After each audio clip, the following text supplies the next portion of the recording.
Please stop pushing. I can't take this anymore. The concert venue is packed tight. A man behind me keeps pressing into my backside. I'm wearing a mini skirt today with a thong underneath, and it only makes the situation worse. He lifts my skirt and presses himself against my hips. As the atmosphere heats up, someone in front of me slams into me, and I stumble back a step. My body stiffens as I feel like something just slid inside me. My name was Mandy Cox, and I was a diehard fangirl. I wanted a celebrity to notice me, so I dressed for attention. I wore heavy makeup and made sure nothing about me went unnoticed. My low-cut top revealed a wide stretch of skin, and my chest bounced with every step. I paired it with a mini skirt that barely covered my thighs and sexy white stockings which hugged my legs. But when I arrived, reality hit. The concert venue was packed so tightly I couldn't move, and the crowd swallowed me whole. The celebrity was never going to notice me. I craned my neck and shouted, "Darling, take me." I never imagined that line would draw the wrong kind of attention. Instead of the celebrity, it caught a filthy creep. After I shouted it, I became aware of a man behind me, repeatedly bumping into me. At first, I brushed it off. In a crowd that dense, accidental contact was easy to explain, but the feeling wouldn't go away. Something hard kept pressing against my butt from behind. I assumed I'd accidentally backed into his hand where it rested behind me, so I turned and offered a polite apology. "Sorry, I didn't mean to bump into you." He paused, then flashed a leering smile and said, "It's okay, I don't mind." When I turned back toward the stage, I felt him press against me again, more deliberate than before. I kept my attention on the celebrity on stage and shut him out. The man became increasingly brazen, pulling up my skirt and pressing close against my backside. I had only a thong on underneath, which left my butt exposed. I felt his touch directly against my skin and assumed it was his finger. Only then did I realize something was wrong.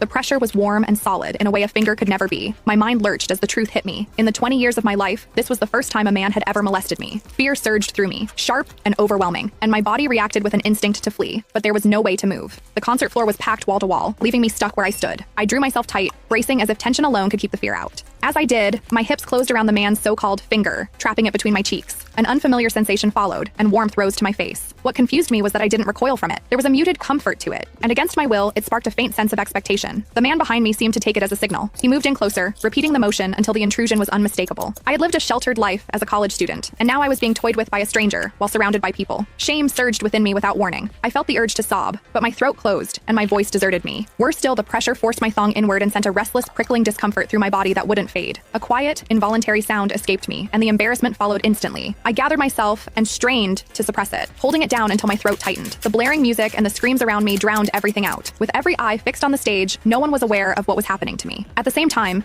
the intensity continued to rise, touching something deep inside me. I bit down on my lip as cold sweat traced my spine. My awareness was tipping back and forth between humiliation and a pleasure I couldn't bring myself to name. I knew I couldn't take it anymore if it continued, so I turned sharply to face the man behind me. "Please stop pushing. I can't take this anymore."